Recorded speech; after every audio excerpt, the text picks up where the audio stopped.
I found a sack to hold some food and water in and went back to the entrance of the inn.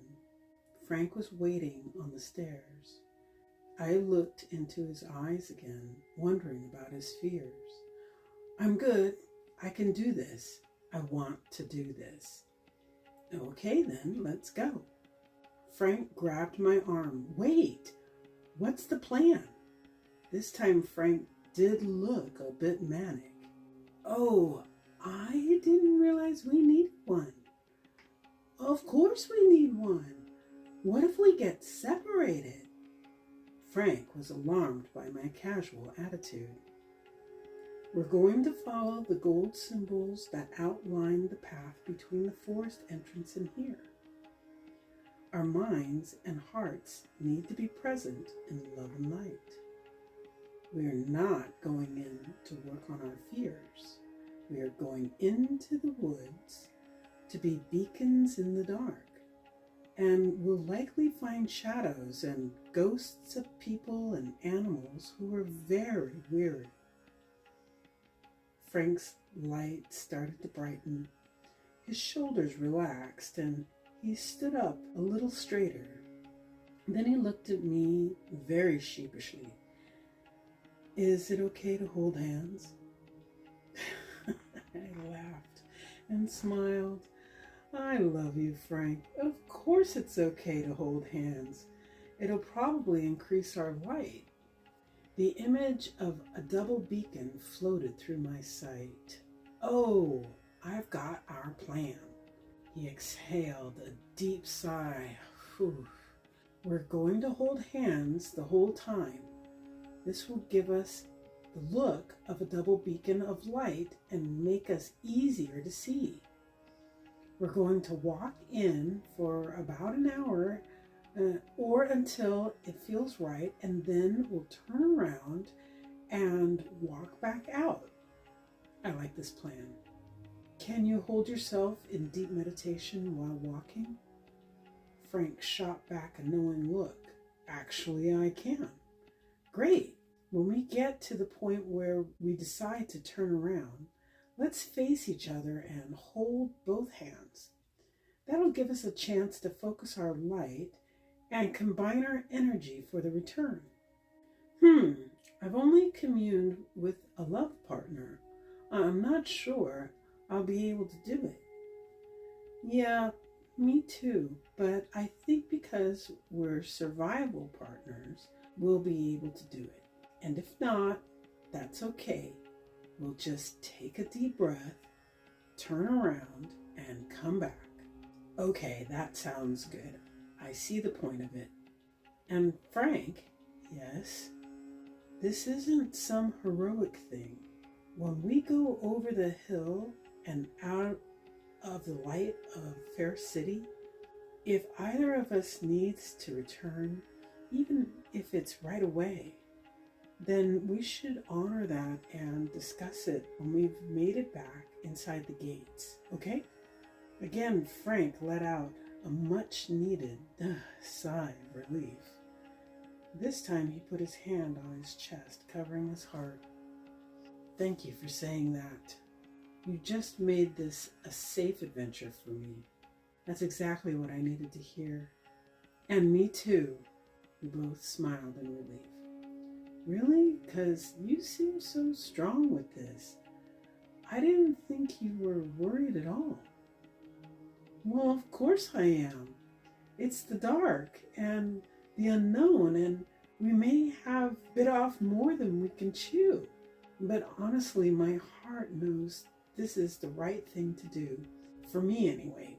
Even if we get stuck out there. I looked up into Frank's eyes one last time. His bright green eyes were relaxed again, like the day I met him. Let's go, I said. I felt Frank's sweaty hands slide into my left as we passed through the gate and up the hill. When the last of the light of Fair City was at our backs, we squeezed each other's hands and went forward. Holding hands felt great. Best idea Frank had. I see a gold symbol ahead. Frank was thrilled. Me too. Look left. That one's next. I was excited. We're going to do it. This is going to work, Frank. We can do this. We turned to each other in a synchronistic moment, smiling. Those last words empowered us both. The light between us pulsed in response, just like a beacon in the ocean. I started humming. What you singing? Made it up. We're swimming in the dark. Yeah, it's really bright, hugging in the dark. Lost my appetite. I paused to slow my breathing. We're walking tree to tree. They are following you and me. I see a circle symbol with a dot in the middle.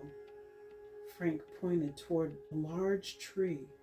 Oh, I remember that symbol from when I walked with the bright lady. Let's turn around there. We stopped to face each other in front of the symbol and held hands. I looked up at Frank and sang, We're swimming in the dark. He smiled. Yeah, it's really bright.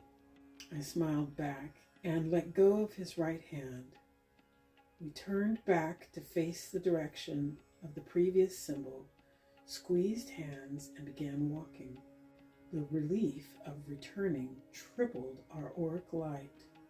It shot from our hearts, bathing our path in a pink, blue, and purple glow. Frank joined the song. Hugging in the dark, lost my appetite. There's the symbol for the hill, right turn. We squeezed each other's hands and headed up the grassy knoll. The light grew as we reached the top. It was like drawing back curtains to let in the sun. Let's run. No, said Frank. I want to stroll through confidently, unwinded and bright. A bright man, I complimented. I flashed him a warm, toothy grin. We're walking tree to tree. They're all following you and me. My eyes were tearing again, but this time it wasn't all about glaring light. We were surprised to see several brights waiting for us. There must have been about 10 or so. They formed their own pulsating beacon. The bright light was making my eyes tear up. I turned and gave Frank the biggest hug, and he returned the energy back. We were so grateful to return that I don't think we let go of each other for a while. The bright lady approached us, touching our arms. That was a brave act.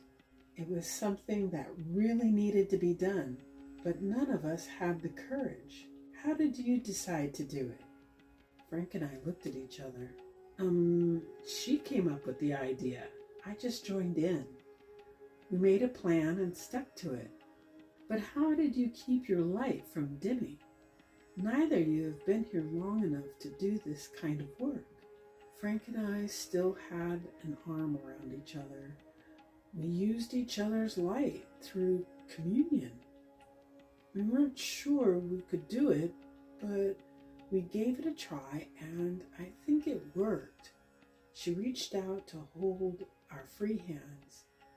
The pulsating light was what grabbed our attention. Frank and I must have looked shocked. You mean you could see our light from Fair City? She squeezed our hands and let go. Yes, and beyond, I'll wager. The bright lady looked pensive as she studied us.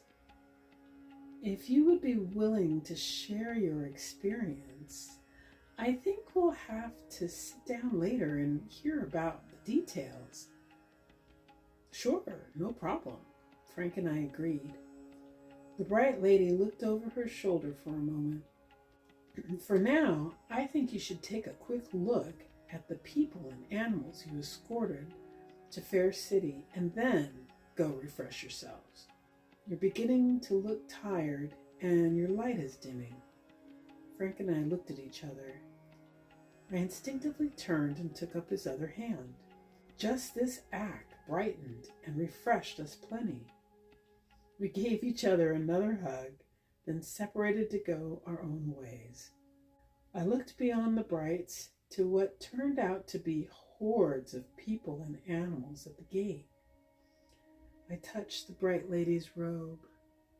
There must be hundreds. 250 beings. She clapped her hands, smiling at the thought. She gave me an energetic hug. "Well done." Then she stood back and gave me a firm instruction. "You really should go now and refresh. You've worked harder than you know. I will find you and Frank later, and then we'll talk all about it."